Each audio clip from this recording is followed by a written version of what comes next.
Namaste and welcome, beloved, mighty companions. With the realization that tomorrow is Good Friday, how blessed for us to be together in truth. How blessed we are to be the truth. We are the truth. Like truth isn't 3 words or 4 words. Okay, here this little constellation of thoughts is the truth. No, we're the truth, infinite light.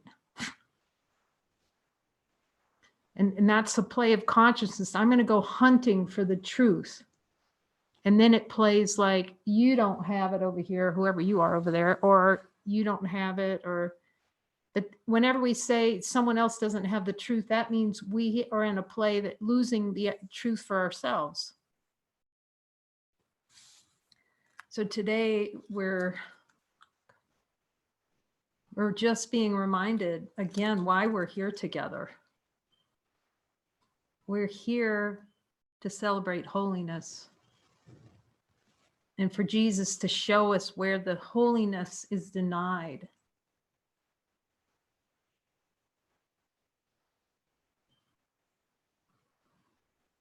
Yeah, it's very deep being reminded that tomorrow is the reminder of the crucifixion. Like, definitely we'll want to be talking about that tomorrow for sure, and let Jesus give me the skinny and the ground up, like I don't even know what it is. That expression of infinite love, we cannot judge how that looks. He knew it wasn't his function to judge how it looks. What a demonstration in consciousness of infinite love and following the will of God and in being in service to totality, to the whole.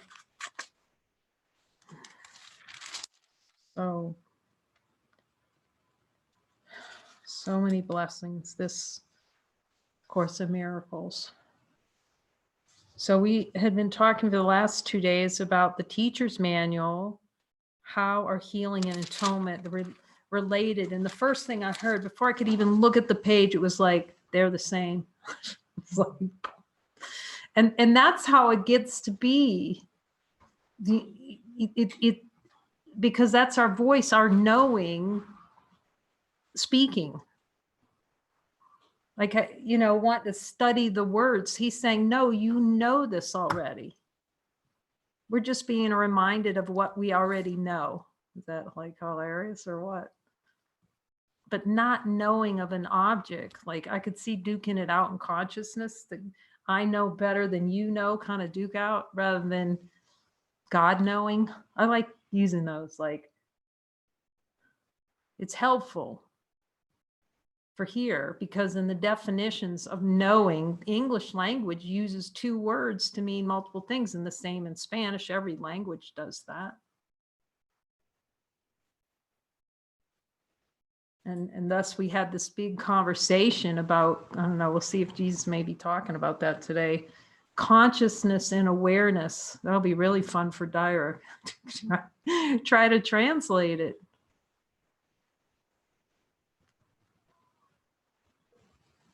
She's gonna laugh. See, she's laughing. She knows. Did you read that paragraph, Jesus? No, we didn't. She skipped us because they sound the same. Like he was talking about, so we're having this conversation because there's a translation into Spanish.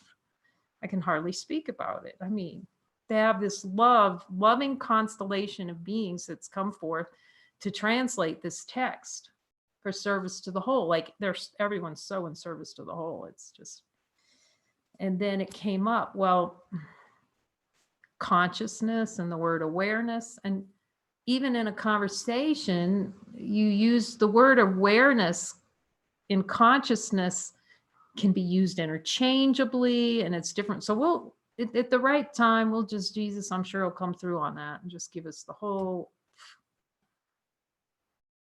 You know what he's saying? He's saying, ask me, I'll tell you the whole thing.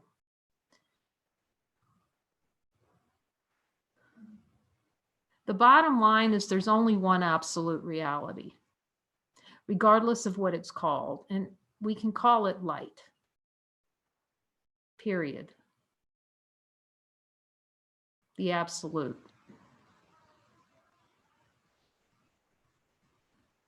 infinite, unchanging. Everything else is a play of consciousness. That just, there's no, the ego or consciousness would play to slice the, because it likes slicing and examining the slices. It's not so different from that. I'm going, you really? Okay. It's telling me, yes, go ahead and talk about it. So there's that museum display that you can go to where they took a human after it died and embedded it with plastic and then took slices of it. And then that's what we want to do. We want to examine the slices of the fragments. You can only release the idea of fragmentation to the light and show it in the light, and the light just goes untrue. That's all forgiveness is. Is this fragmented feeling true? No. And as we've spoken many times, it's not the words. It's where they're coming from. Is expression of totality. The words can never be truth, your truth. Absolute reality, sameness with the one, with the Father, all that is, all that's real. You can say all that is, and the ego goes, well, this is all there is. I remember Lisa saying that, Fair would say that this is all there is. And I was thinking something must be shortchanged here, because and something is shortchanged. An idea of a personal identity will always feel like it got the short end of the stick. God just dealt me short a few cards here in the deck. I desire an experience of feeling shortchanged. So much of what's in a course, as Jesus said, every sentence in here can be used for the ego to defend its position against God. That's just amazing that this got through. I don't know how this got through. There's so many defenses not to see that the light's here.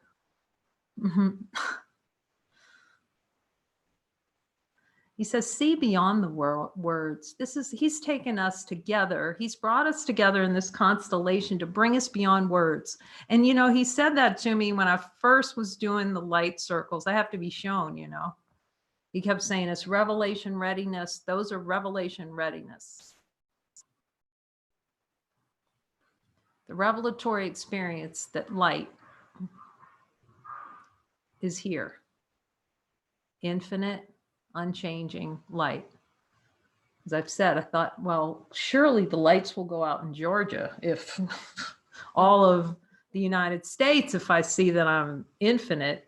And I sure as heck in the beginning was hoping the entire world would just go away. What goes away is the idea and the concepts we have about what the world is.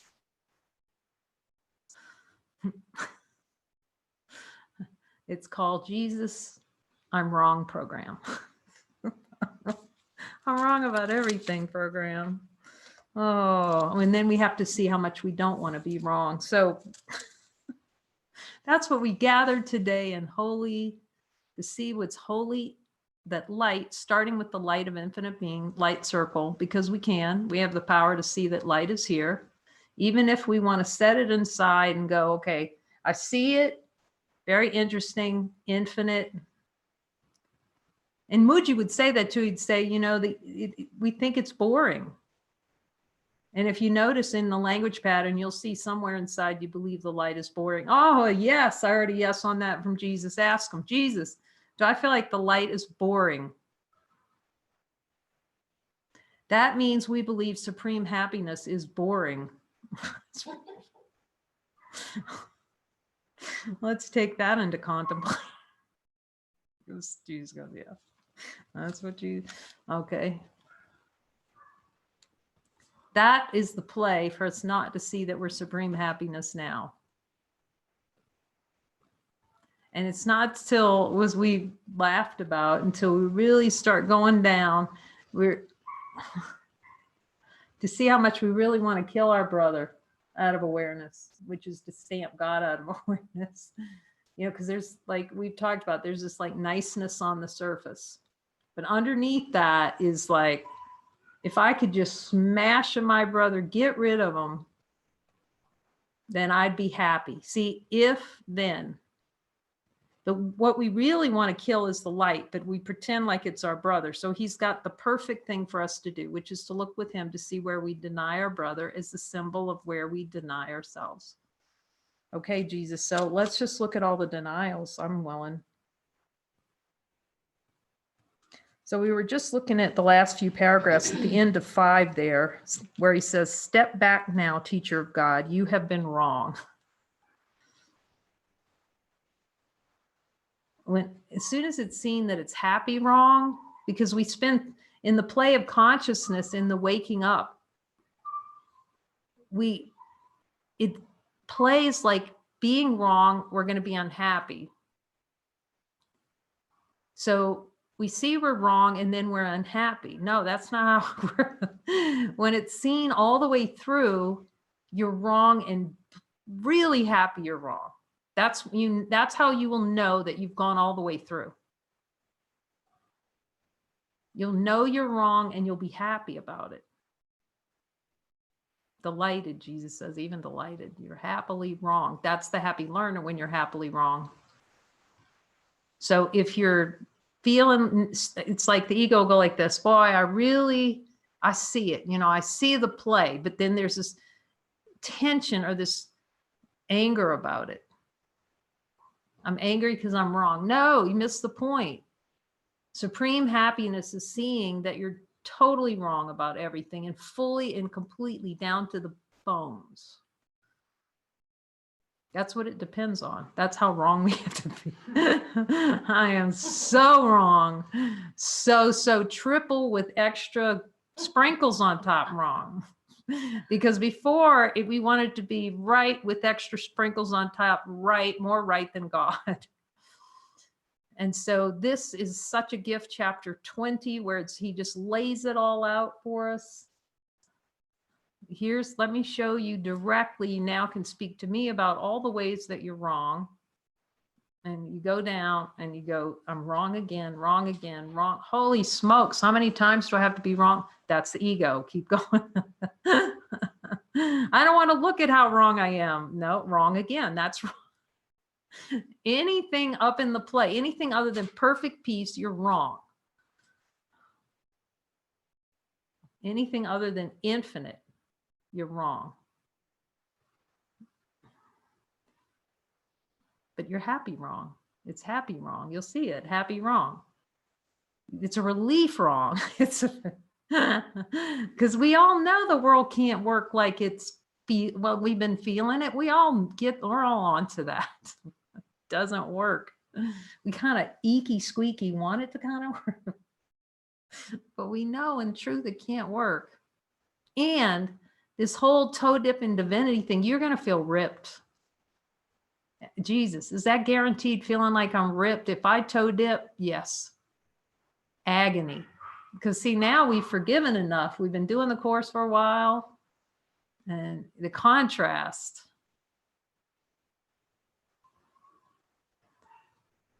And we can go turtle for a little while, turtle being where you kind of pull in. You just feel like you want to crawl in a hole. Like if I could just crawl in a hole, I could just get away from all this.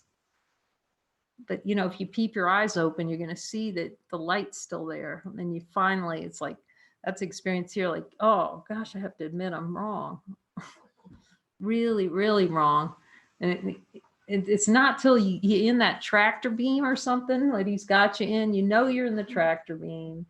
You're wiggling like to try to get out of it, but you need it. You need God's tractor beam. There's still like little struggles with the want to fight to keep it. But you just see it's resistance is futile. You can ask the light, is resistance against the light futile? The light doesn't resist. It's just here, just like, it's like the little fish in the ocean. The ocean's not arguing with the fish that it's trying to convince the fish it's an ocean. It's just an ocean. And the fish has a little dream, and it's having a little dream that he's not in the ocean, that he lost the ocean somehow. In our case, we get sent this voice that says, wake up. Wake up because you're wrong. So, okay, Jesus, let's just see where we're wrong so we can be happy about it. It is hilarious, though, because you'll hear that play in consciousness. I'm wrong, but I don't want to be wrong, but I'm still mad about it. I still want to be mad about being wrong. I can see it. I can see the play, and I still want to be, no, you haven't seen it full the way, not all the way through. Because when it's seen all the way through, you will be happy. You'll be celebrating. That's the experience here. You know, stuff still comes up, you know, little aggravations or whatever, but at some point you just know, it's like, no, that's just, I'm desiring that. It's very humble. Makes it a humble journey, but a happy humble. The offer of atonement is universal.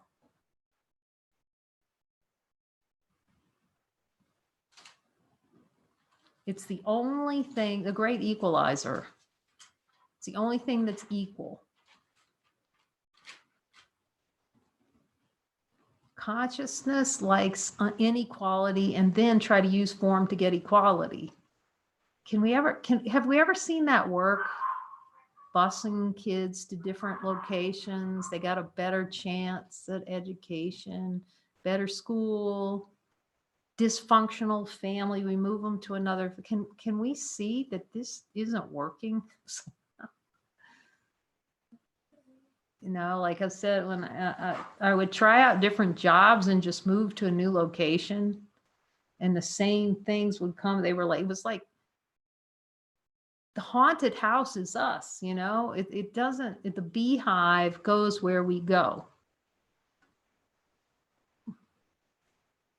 The beehive tells a story that if I move from here to that couch over there, things will be better.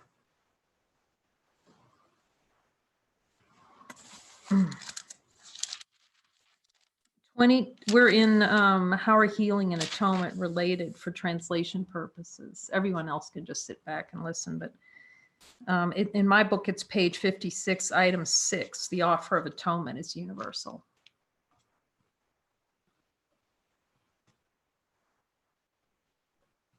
Part 3.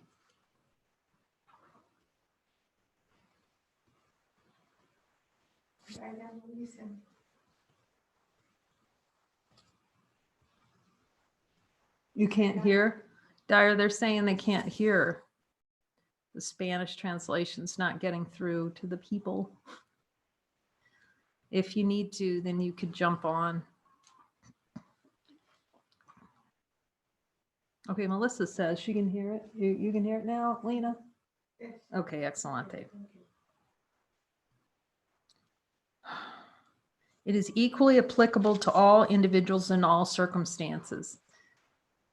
This is really, oh, Dara, you need me to pause?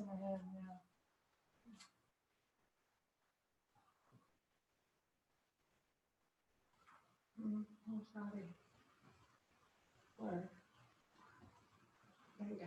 Oh, Dyer wants to know where we are. Yes, we're in the section, how are healing and atonement related, paragraph 6. Okay. It's equally applicable to all individuals in all circumstances. This is what the ego does not want to see. See, it's going to be everybody saved but me train.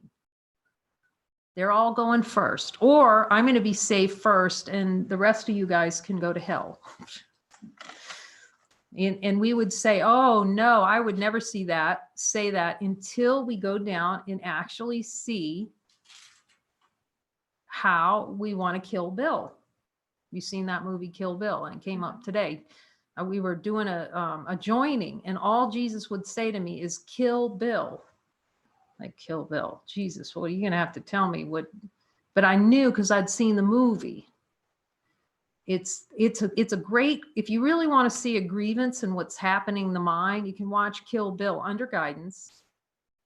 where she seemingly is pregnant, gonna have a baby. She's in the chapel, going to the chapel, and I'm gonna get married. And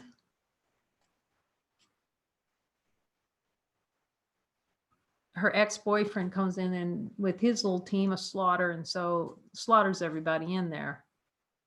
She recovers. Now vendetta. She is so determined to kill Bill. I mean, the number of beings she had to try to cut through, slash, destroy.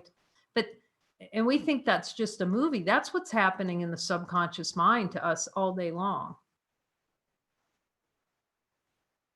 The relishing of killing.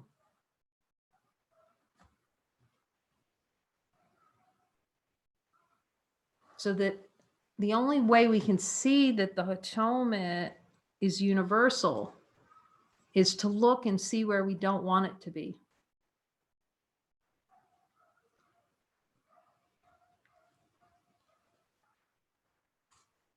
Jesus, do we not want the atonement to apply to ourselves?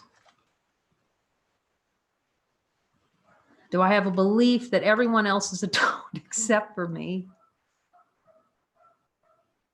Or that I'll be atoned for? You see, it plays in inequality, but look as the light of divine being.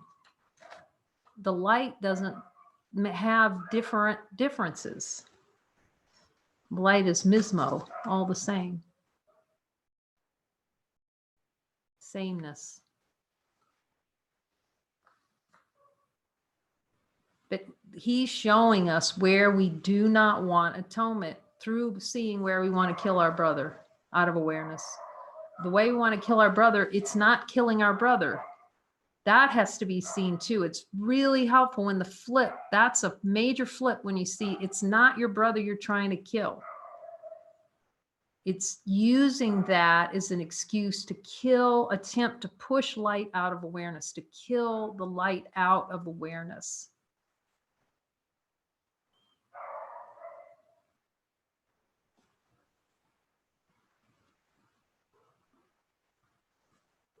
And this is such a take home. This is where we need him to show us the slightest little doubt thought about, and in its power to heal all individuals of all forms of sickness. And it is the power to heal all individuals of all forms of sickness. There's not a squeak in there. There's no exception in that sentence.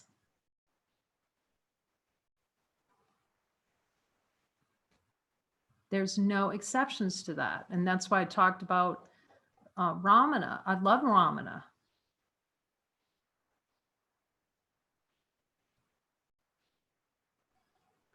It's not making anything wrong. I mean, total devotion to infinite light. Jesus is just, and you could stand in his presence and get the blast of pure, unborn, of purity, of absolute reality.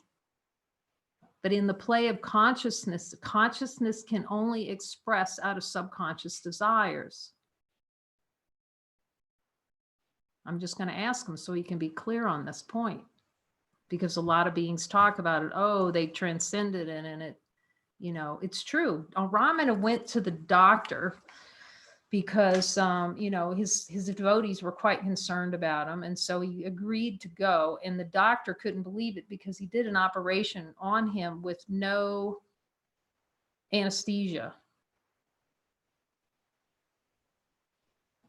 And he didn't flinch.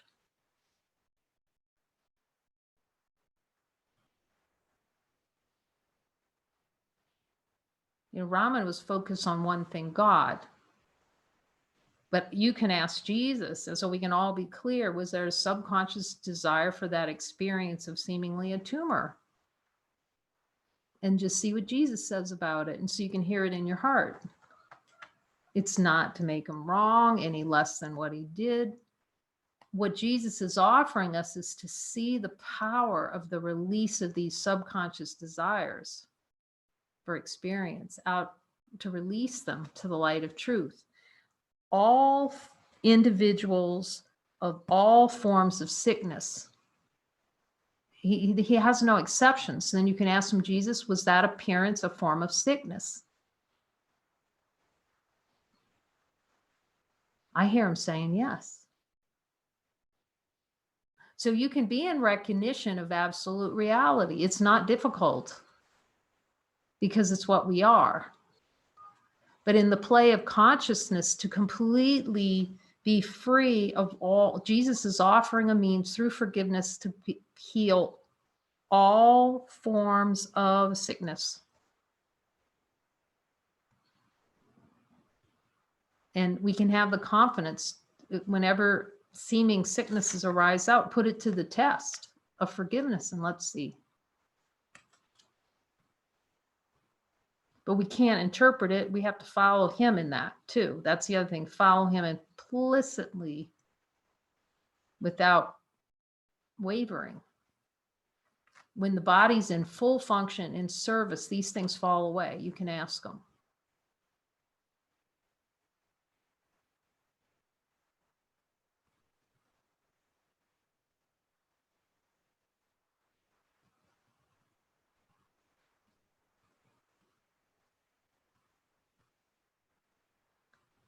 I'm just wanting to be really clear with them on this for me, that everyone can equally speak to him and ask him about this. He'll tell you. I just ask for me.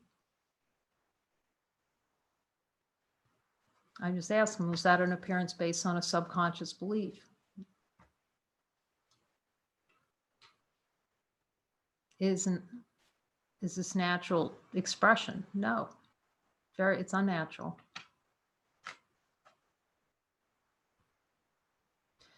But Rama didn't take it all seriously. He didn't take anything seriously. So we can see beyond it. He didn't suffer it.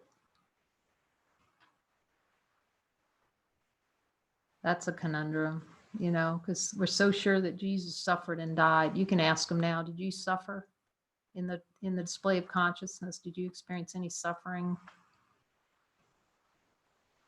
You can actually ask him whether he experienced pain for the crucifixion and hear his answer. In order to experience pain, you have to be identified with the body. Yes, he says yes. If you're identified with the body, you will feel pain. You can ask him, I did, Jesus, can I transcend pain in this lifetime? And hear what he says.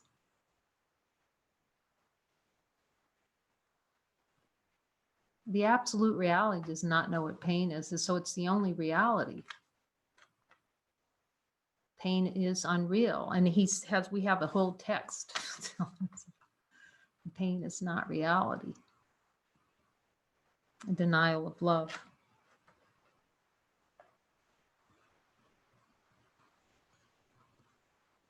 So yeah, all I can say is what I hear, and then that's it, because that's divine expression exactly as it is whole and complete. But we all have that opportunity to have the same conversation with Jesus because we can hear him.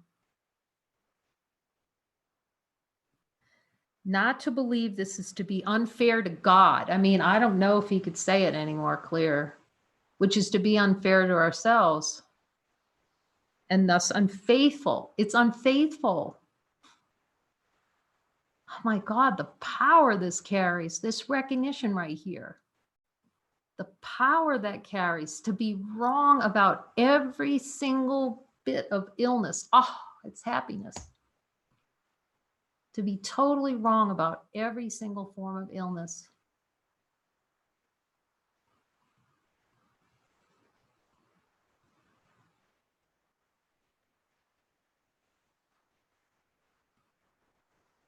To see it all as equally unreal. That's just, whew.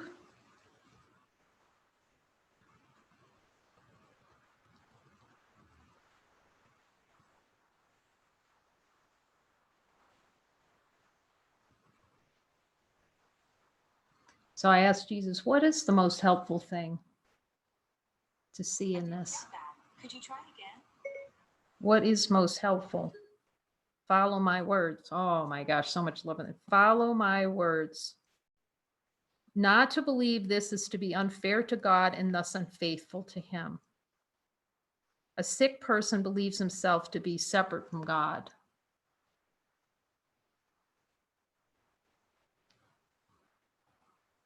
Now, Ramada didn't see himself as sick. He wouldn't see a problem with it. That seems like a conundrum, doesn't it?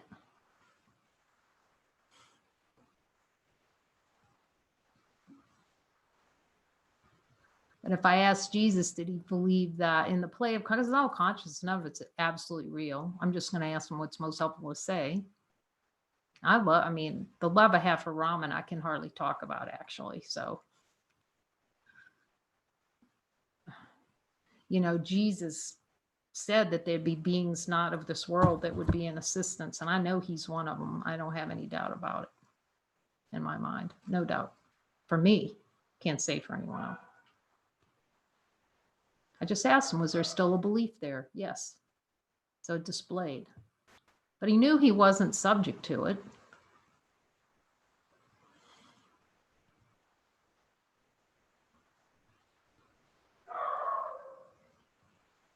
We have to see it as a play in consciousness, a desired experience, to really be free. Otherwise, the ego will use that as an excuse, you know. This is just an appearance and form, and I'm not subject to it. If you believe you are, you will be. If you believe you are subject to that, you will be. Because it's still a belief. See, the light is not subject. We are not subject to that. We're supreme, infinite being.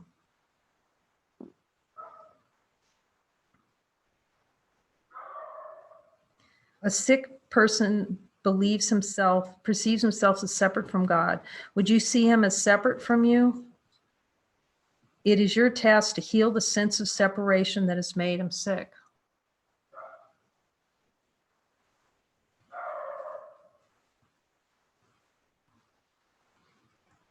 It is your function to recognize for him that what he believes about himself is not the truth.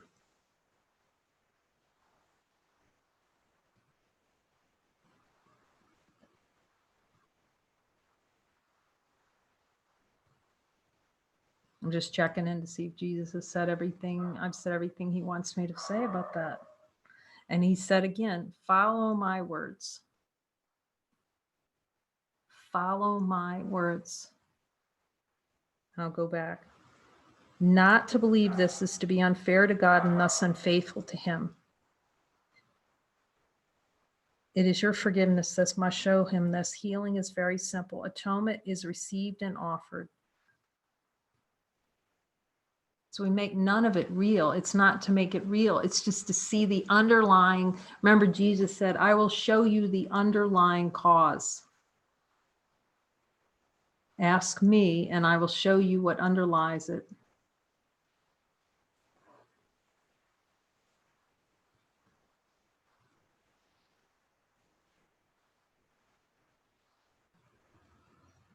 Healing is very simple. Atonement is received and offered. Having been received, it must be accepted and offered, giving and receiving being one, seeing no error.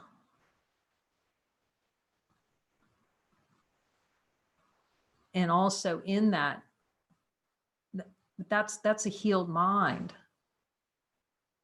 It's a healed mind. It's an expression of the fully healed mind. It just sees no error in anything.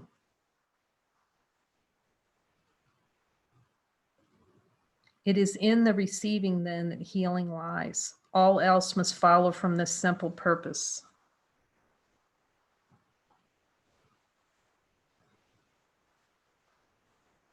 It's acceptance of the healing, of the true healing power that we have as infinite being. That we're not beholding to these ideas and concepts of this world. We are under one law. It's called infinite. He's made that just We're under that law. And if we play in consciousness to be under any other law, we will suffer it.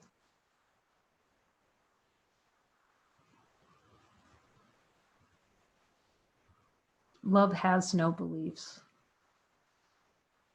It doesn't believe that sickness is possible. It doesn't see that as a possibility.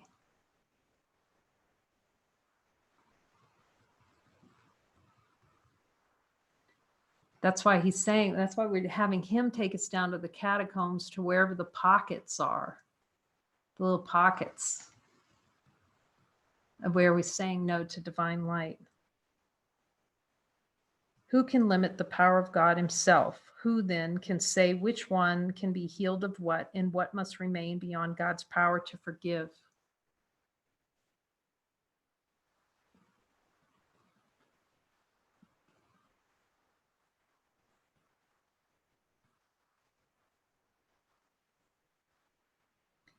This is insanity indeed. See, that's what we're doing. Who then can say which one can be healed of what, and what must remain beyond that? To even imply that anything it remains beyond God's power to heal is self-limiting.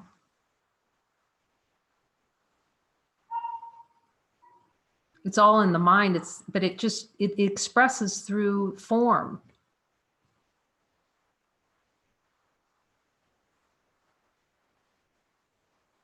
Form is merely a reflection of what's in mind.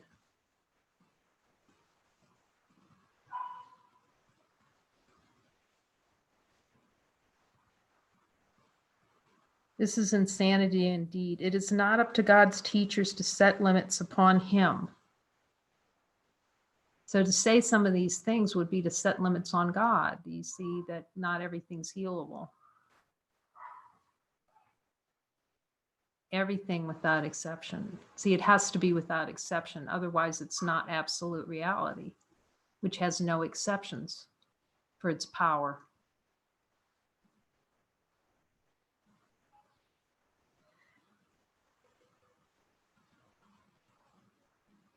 It is not up to God's teachers to set limits upon him, because it is not up to them to judge his son.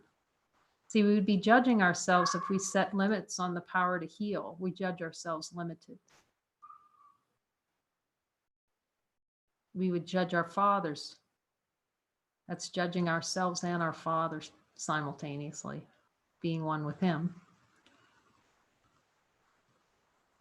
The power to heal, unlimited.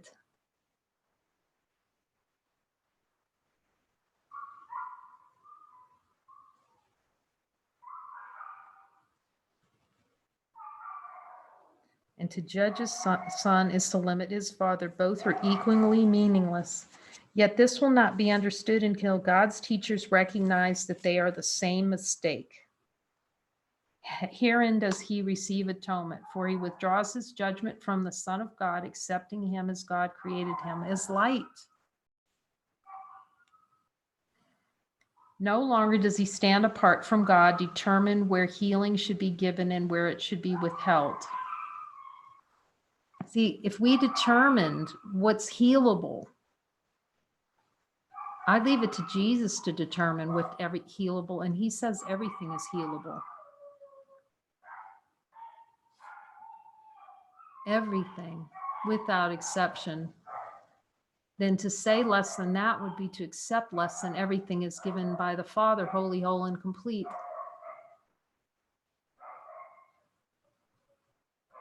That's perfect happiness, really.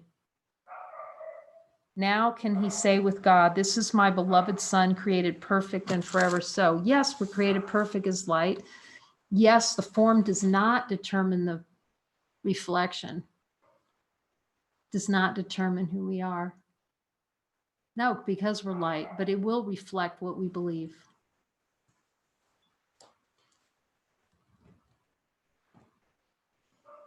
It does reflect what we believe.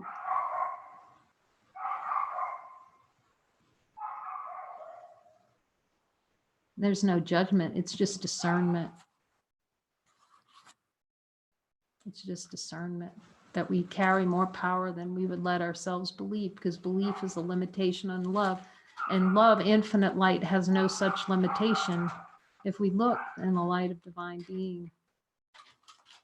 So thank you, Jesus, again for bringing us together in this holiness. Our translators and beloveds that extend.